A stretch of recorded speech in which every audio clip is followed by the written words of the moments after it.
hold on. I am going to pull this this reading most likely off the internet as well, because I did not hit the record button because I'm not focusing on where I need to, and I need to move that out of the way and show you the book. Okay, Laurie, and I'm gonna do a little deeper channeling for you just to make sure you have a good amount of recorded time that can go on YouTube. Totally forgot about that. So one thing that we covered, just because I forgot I was doing a couple things at once. I don't think you guys can even see that. Okay, great.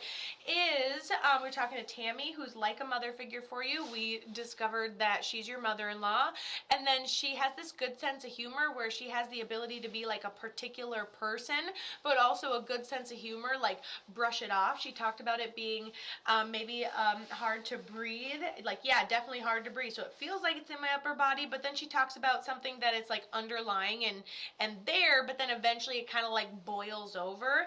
And then we had her comment, and she had said that it was her mother-in-law, and then she said that she had liver failure, actually, which was a pretty cool correlation to that. And she caked me at 3 a.m. and I heard noises, got word she passed in the morning. Oh, she woke you at 3 a.m.? Is that what you meant? I'm like, is this lady playing pranks and like pieing people at 3 in the morning? I'm like, that's might be a sense of humor, but I think it's a little far, don't you think, But anywho, so she called me. It sounded like, oh my goodness. Okay, so she goes, she called me at 3 a.m.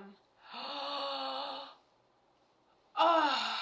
it was no joke. That was no lighthearted. She said that she called me at 3 a.m. and she heard noises like she was choking, like she's got a collar right at the end. And it sounded like she was choking, and then the next morning she got word that she had passed.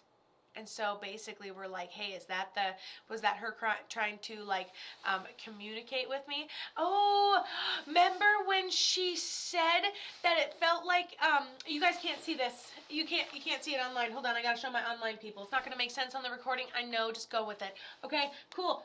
Remember when she said it was a boil over, and she had already underlined the panic, and once you guys see this, you'll know it's true because you'll see it on the recording. But oh my gosh, and so that, I think that and then, do you have her jewelry? She showed me a ring multiple times and how you're choosing to honor her memory, and then she also shows me like 2 to 3, and I'm like, okay, so maybe she's been gone 2 to 3 years or something. I don't know. Okay, cool. But then she told me this sign symbol that was panic, and then you're like, yeah, well, she called me in the middle of the night. I almost felt like she almost sounded like she was choking. Then we got word the next day that she ended up passing, and she even wrote down the word like panic, like call you in a panic, not call you in pain, but think if that was happening. Here's the message I get from that, even though it's an uncomfortable message, of course. Here's the message I get from that. In her last moment of panic, you were the one that called. That really shows you how much that she loved you at the end of the day. For being your mother-in-law and doing that, I absolutely love that. For her, for you, honestly, hearing your voice was very comforting, and it was definitely the last thing that she was aware of. She felt relieved knowing that you were on the other line. It made it feel like she didn't have to, oh, I don't know, I just punched myself, whatever. It made her feel like she didn't have to pass alone.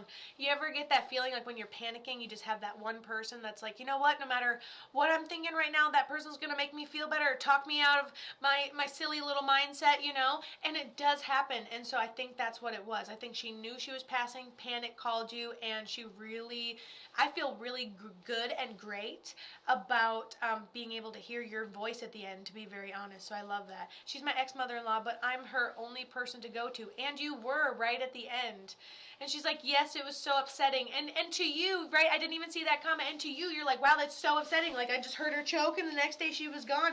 And then she's like, I'm so glad I didn't have to go alone because you answered the phone. She would have had to go alone had you not answered the phone. It is horrible for you from your perspective, but how beautiful for her that she didn't have to pass alone.